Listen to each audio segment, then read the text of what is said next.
Kenny is allowing me to have the honor to introduce our two speakers for today. I've never really been quite as excited to introduce speakers before. They're both former students of mine, now close colleagues. So Aisha, James, and Salina Bakshi are here from Boston to give a talk. I have their formal bio sketches to read in a moment, but I just want to comment. So they were both some of my first students here at Sinai, and both through LCE, which for some of you who have done it, they follow patient with you for 2 years as first and second year medical students, and through Interact, where they work with us, carrying a panel of our patients for the whole year. And it's no surprise to me after working with them in those capacities to see the leaders they've become in the fields of primary care. So for the students in the room here, there's a bunch of students who are doing similar programs. You can sort of see where those things can take you in the future. So Aisha James is a med-peds primary care physician at Massachusetts General Hospital, Everett Family Care Practice, and instructor in medicine and pediatrics at Harvard Medical School. Dr. James earned her master's in education from Brooklyn College and her MD from here, Mount Sinai. While at Mount Sinai, she co-founded the Human Rights and Social Justice Scholars Program, and she is a recent graduate of the Combined Internal Medicine and Pediatrics Program at Massachusetts General Hospital. Salina Bakshi is a primary care physician at Massachusetts General Hospital and an instructor in medicine at Harvard Medical School.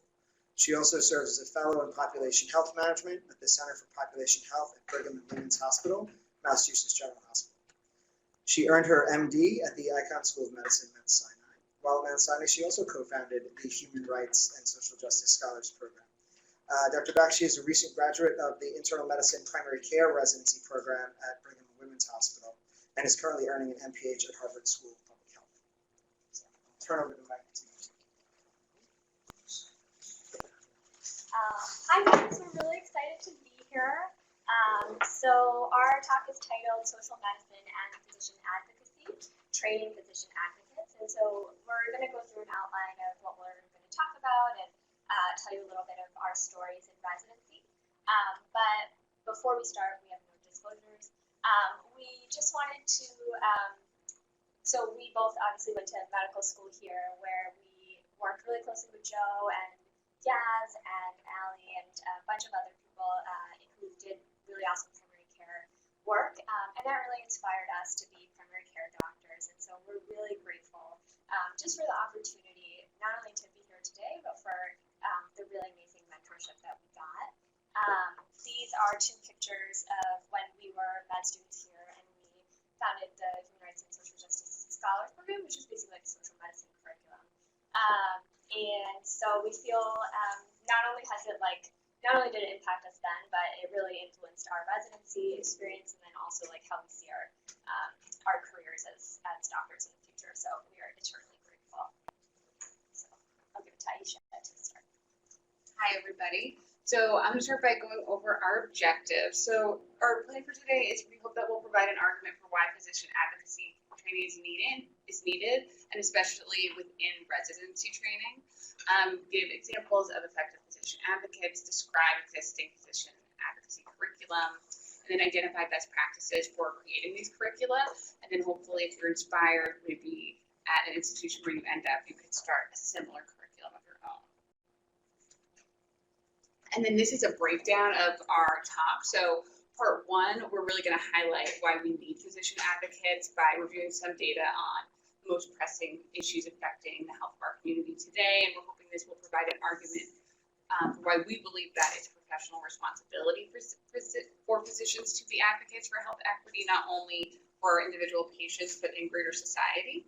And then just like we want to train our residents to reach EKGs well, we also feel like we should be training our residents to be effective advocates. So the second and third part of the talk will focus on training and education in physician advocacy.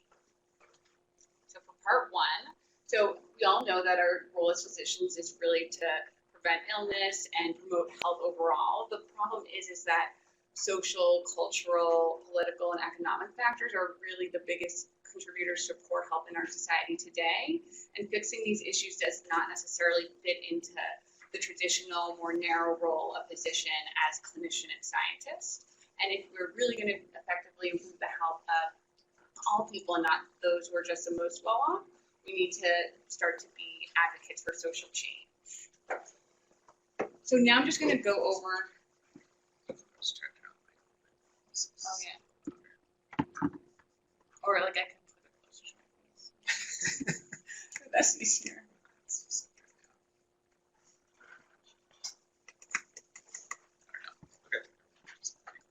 Okay. So now I'm going to just review some data to highlight the sort of the urgency and the need for physician advocacy. So this chart is modified from Dr. Galea's 2011 study that looked at deaths attributed to social factors in the U.S. And here you can see that low education, race, low social support, and poverty led to hundreds of thousands of deaths in the U.S. And that the number of deaths attributed to sepsis are almost the same as the number of deaths attributed to low education. And that racial segregation, low social support, and poverty individually were attributed to more deaths than hypertension and alcohol use. And similarly, this graph from the 2007 NEJM study just really highlights that the major risk factors for morbidity and mortality in the U.S. are social in nature. So you can see on this chart, 20% is social and environmental factors, and the biggest piece of the pie is individual behavior. But it's really important for us to realize that to be able to engage in healthy behaviors, it really depends a lot on your social and environmental factors. So to be able to eat healthy, you need money and access to vegetables. To be able to exercise, you need a safe space or money to join a gym. And we also know that tobacco and alcohol companies really target low-income communities in their advertising. Like, I was horrified when my father told me that in his poor Black neighborhood in Boston in the 80s, Newport would go around and like give free cigarettes.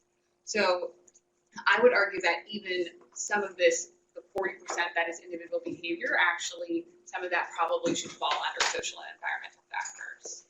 And in medicine, we've made incredible strides in treating the genetic and biomedical causes of premature death, but the bigger piece of this pie we're still having trouble affecting. And this leads to huge inequities in health in our country. So the gap in life expectancy between the best and the worst off is greater than 20 years. So here, this map is just life expectancy based on county. So with the dark red, life expectancy is down in the mid-60s, whereas in the dark purple is up in the 80s. And so social determinants of health clearly is something that the medical community has been concerned about for a while. But unfortunately, despite that recognition, things are not getting better and are actually getting worse. So the gap in health is really following the same trajectory as the gap in wealth in this country. So this graph shows life expectancy for men aged 50 based on income, whether or not you were born in the 30s in green or you were born in the 60s in orange. And so the graph shows that the gap in life expectancy is getting bigger. So if you were born in the 30s and you're very poor, your life expectancy is about 5 years less than your richest peer. But then it's just 30 years later, so you're now born in the 60s and you're poor, the gap in life expectancy is now 12 years between you and your richest peer. And then similarly from the same study, this is looking at women. We can see that only the top 20% of women in the US have actually made gains in life expectancy in this 30-year window, and that the remaining 80% of women, their life expectancy either stayed the same or actually got worse. And I think this really highlights that all of our medical advances, unfortunately, are mostly helping a small portion of society. And there are many reasons for this, but I would argue that one reason is that when we allow social policies to widen the gap in wealth, in education quality, in housing, this leads to unintended poor health consequences to a huge portion of the population. And while the medical community has recognized the impact of social factors on health, there's still a lot more we need to do to tackle this issue. And one tool that we feel that we can do is by being advocates for social change as physicians. And I think that physicians are ideal for advocates for several reasons. One, because we bear witness to all the health impacts of racism and poverty and low education 2, we have the knowledge, skills, and tools to be able to study these issues and potential solutions. And then 3, in general, in our society, physicians are trusted, and this gives us a degree of authority, and we should be really trying to use that for good. And it's not just me, so many professional societies now have been calling on physicians to be advocates, not only for their patients, but for society. For the first time in 2001, the AMA added advocacy as a component to its code of ethics that you can see here. And then the ACGME has also made advocacy a core competency for pediatric residents, and this may expand to other residents in the future.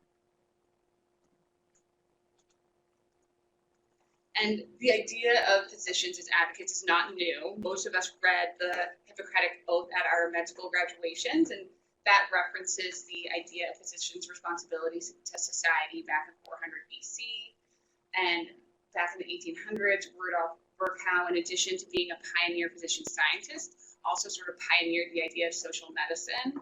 And he quoted saying, "Medicine is a social science and politics is nothing more than medicine on a large scale." And he's also credited with the physician is a natural attorney of the poor. So he really used his medical research to fight for social justice, participate in political protests, and really published a lot about the role of physician as advocate. And since that time, there have been many examples of physicians who have been powerful and effective advocates for social and political change. So here's just a few examples. The organization Physicians for Human Rights, for example, was co-recipient of the 1997 Nobel Peace Prize for their work on the international campaign to ban landmines. They also have a huge network of physicians who are conducting medical forensic evaluations for asylum seekers, which is saving thousands of lives. Some really important individuals include Steve Biko here. So he was actually a medical student in South Africa, and he was an anti-apartheid activist and community organizer, and he sort of led the Black consciousness movement, and his work really helped end apartheid. And then from New York City, we have Dr. Mathilde Kerm. So she was a virologist and geneticist at Sloan Kettering, and she worked really hard to dispel the misconception that AIDS was only affecting the gay community. Her advocacy included getting celebrities on board to support the cause of AIDS, participating in legislative advocacy to get funding for research and drug access for HIV, and then also she ended up co-founding what is now the American Foundation for AIDS Research. And then a more recent example of physician advocate is Dr. Mona Hanna-Attisha. So she's actually the program director for the pediatrics program in Michigan, and she used research and media to highlight the high level of lead in the Flint, Michigan water and how this was negatively impacting the children of that community. And through her effort to get a huge amount of funding from the state and federal funding in order to bring clean water to that community. So these are a few examples of really powerful advocates, but I also wanted to highlight some small victories. So for us in Massachusetts, this past month, we actually had 2 important victories. So one, physicians, along with other community organizations, had been advocating for a bill related to tobacco reform. So this is called Tobacco 21. That's the campaign to raise the age of being able to buy tobacco products to 21, but also it makes all tobacco, like e-cigarettes and Juuls and vapes, it classifies those all as tobacco products. And so that just passed the Massachusetts Senate and House of Representatives, which is very exciting. And then this other picture is of the MGH community outside of the old MGH building as a part of a protest for calling for gun reform. And this, in addition to other efforts, had helped lead to the passing of a bill called the Extreme Risk Protection Orders, which allows family members to have a gun temporarily removed from a loved one that they're worried that they're at risk of suicide or committing homicide. So these are just 2 other small victories that we've had, and physicians really played a huge part in this advocacy. So now I'm going to pass it on to Salina to talk about advocacy curricula. So part of the hope of our talk is that we can give examples of various types of physician advocacy curricula to help you guys learn about developing them, and also seeing that they're really easy to develop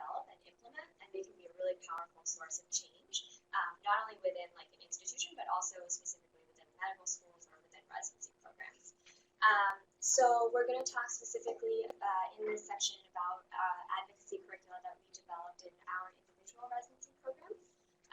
So I'm going to start by just talking a little bit about the advocacy curricula in health policy and legislative advocacy that we developed at the Brigham this past year. So the focus of this curricula is really around legislative advocacy and around skill building. It had 3 specific goals, and the timeline for this was 1 year. So all residents participated in it in their senior year of residency. It's sort of set up in 4 different sessions, so we'll go through that in a second.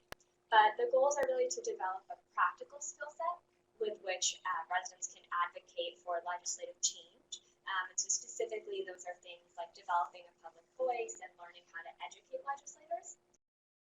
A piece of this is building knowledge on U.S. health policy and current health policy reform. Specifically for us, this was in Massachusetts.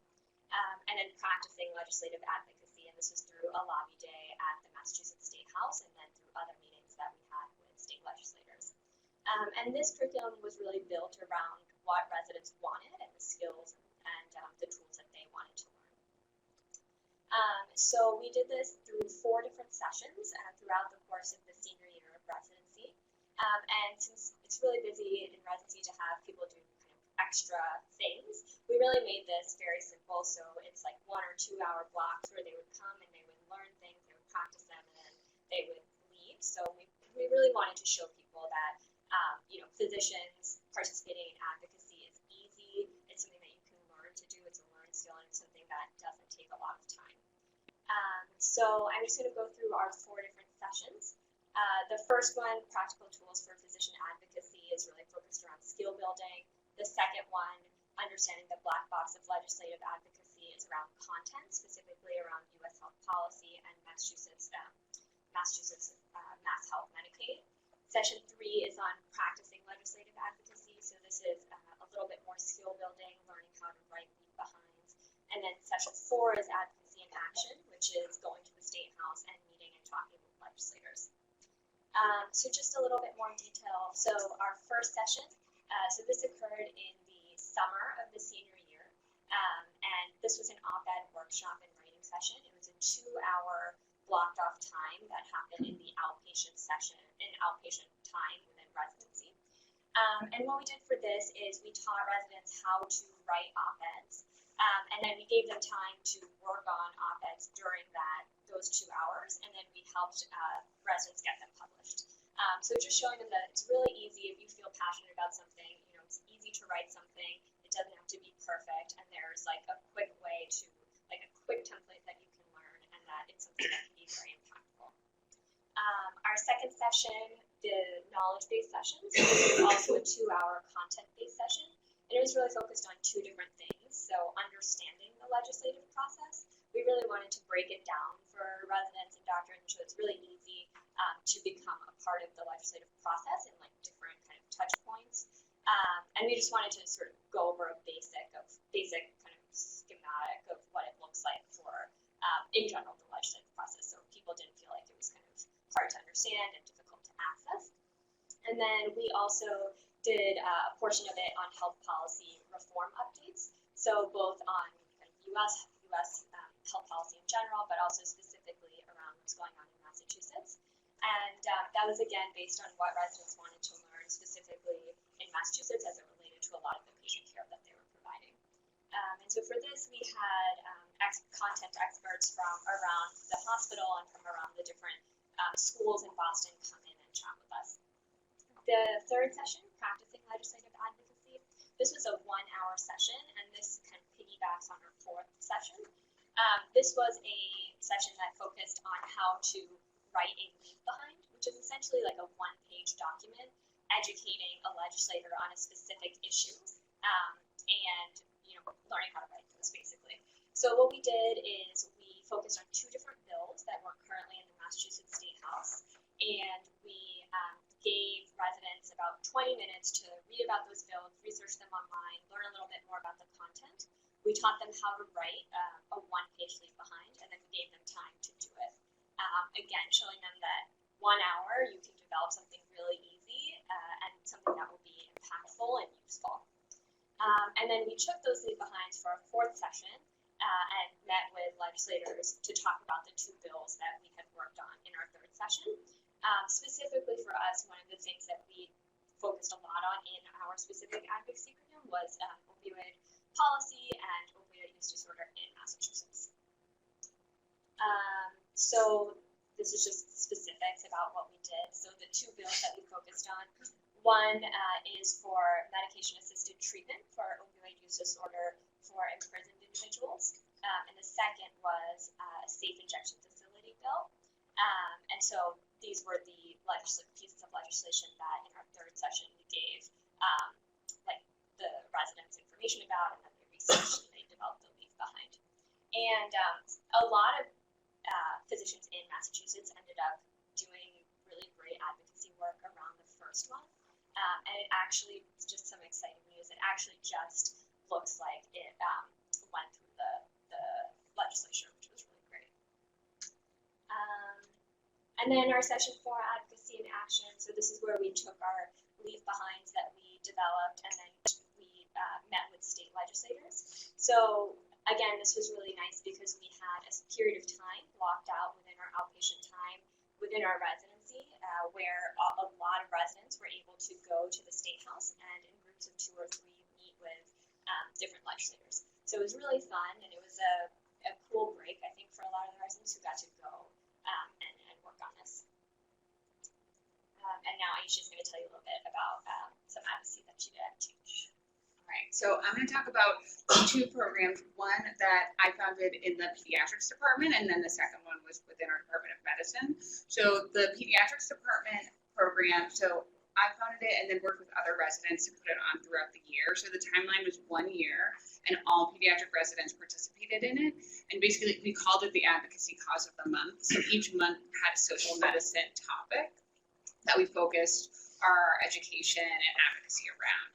So there would be a noon conference that was a didactic knowledge-based skill to learn more about that social medicine topic, for example, like gun violence. And then there was an elective advocacy skill training and activity that typically would take place either in the evenings or in the afternoons. Usually people who were on elective would be able to attend.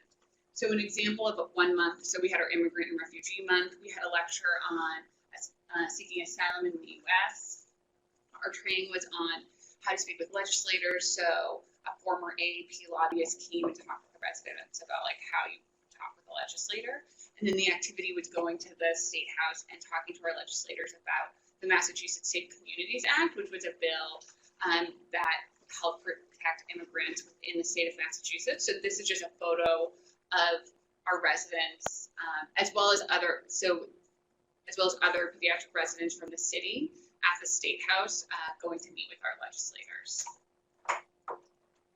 And here's just a list of the other causes we had for the 2017-2018 academic year, as well as the advocacy skills and projects we did. So I just wanted to highlight a few of them. So for our homelessness month, the advocacy skill we focused on was community partnership. So we worked with Boston Healthcare for the Homeless. We met with them and they shared with us things that would be helpful for them. And they said that they really needed diapers. So then as a residency, we organized a diaper drive. And then for our gun violence prevention month, that coincided with the March for Our Lives. So then the advocacy skill that we worked on was coalition building. So learning how to get a group of physicians and healthcare workers from all of the Boston hospitals together to be present together at the March for Our Lives. And also, in addition to like sort of coalescing all of those people, working with other community advocacy organizations so that we work together as part of this march. So that was that month. And then another more like institutional advocacy was happened in the LGBTQ month. So in that month, there had been a recent issue where there was a transgender child who was being admitted to the hospital, and there was like a lot of drama about where the patient was going to be groomed, and there was like a lot of prejudice from many people within the institution. So then the skill that we worked on was how to give an interview and how to really talk to stakeholders. And then a small group of residents that were really passionate about this ended up meeting with leadership within the hospital to talk about our policy towards transgender patients and how we need to, and that we actually like have an appropriate policy, but we need to actually educate it, other members of the hospital community, and make sure that it's enforced. So those are just a few examples of the things that we did. And then within the Department of Medicine, they took a very different model. And this advocacy elective was actually started by one of my co-residents, Julianne Minton, who's a current chief resident at MGH. And I worked with him as well as some faculty to help put this on. And this is a 2-week elective for any resident that's interested. And it ends up being very tailored to that resident's interests. And it's a combination of didactics, career mentorship, field trips, and then advocacy training and activities. So this example is of a resident staff who is really interested in the relationship between poverty and the criminal justice system. So his didactics, everybody gets an intro to physician advocacy where you sort of review the literature both for and against physician advocacy within society. And then he attended lectures at the Harvard Law School as well as psychiatry grand rounds that were related to his areas of interest. He met with the commissioner of the Massachusetts Department of Health, as well as the founder of Boston Healthcare for the Homeless as career mentorship sessions. He visited the Mass Coalition for the homeless meeting, and then also attended the Greater Boston Legal Services, their housing eviction clinic, and then they also have a career project clinic. And then for his advocacy training, it was focused on community partnership, and then he was sort of able to engage in community partnership by participating in the medical legal collaboration with GBLS, where he sort of brought a patient case that had some legal issues to GBLS, and they sort of educated him about the patient's legal issues, and then also in the end they were able to provide the patient with counsel, which doesn't always happen. But then in return, he helped out GBLS by reviewing some of their medical charts that were like confusing to them for one of their clients. And then this just like happened to, the March for Our Lives happened to happen that month, so he also attended that. And then this is just a picture of all the Boston Hospital physicians walking in March. So very different models. So the last part of the talk, what we wanted to do is basically kind of give a practical framework for developing an advocacy program.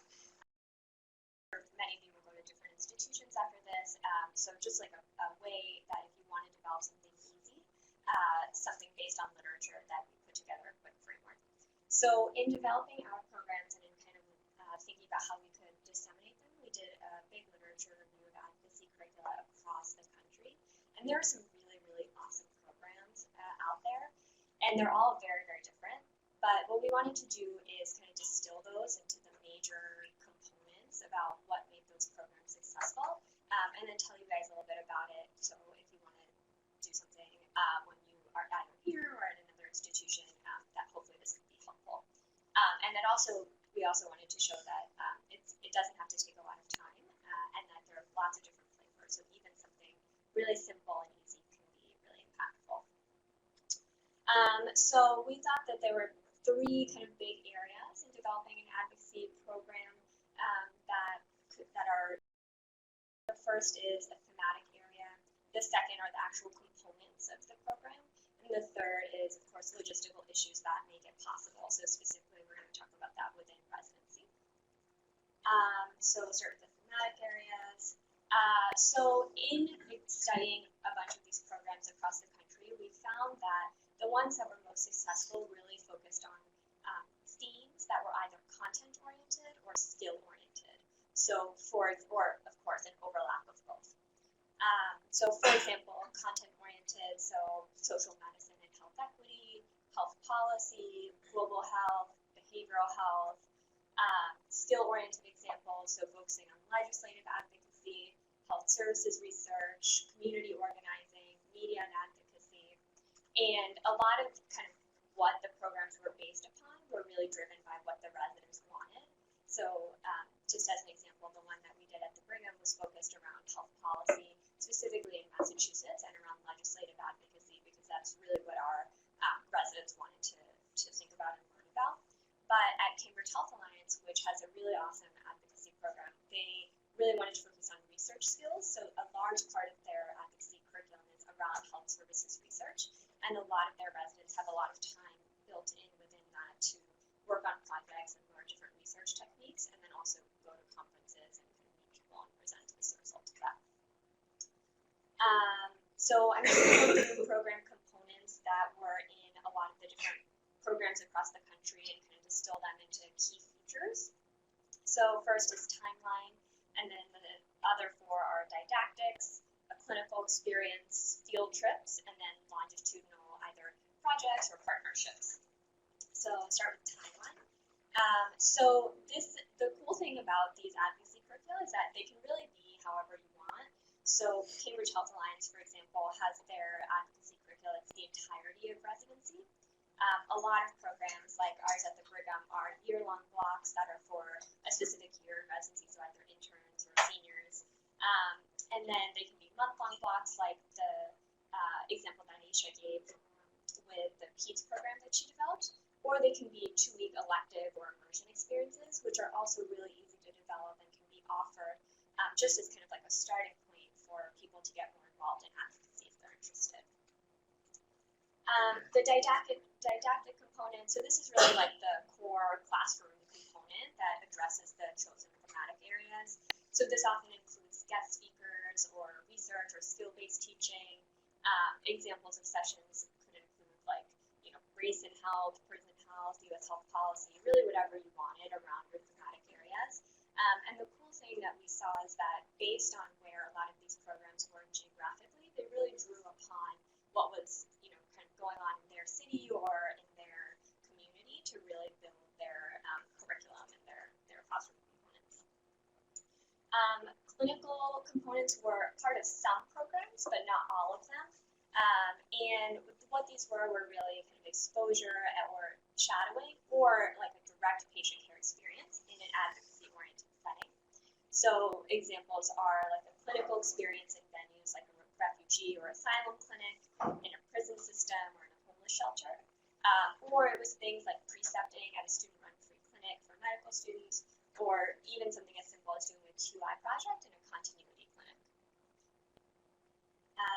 Field trips and experiential components. Most programs had some sort of component of this, and the papers that we read really emphasized that this was a really fun part of the curricula for residents because they kind of were exposed to different opportunities and different things that they wouldn't get to see otherwise.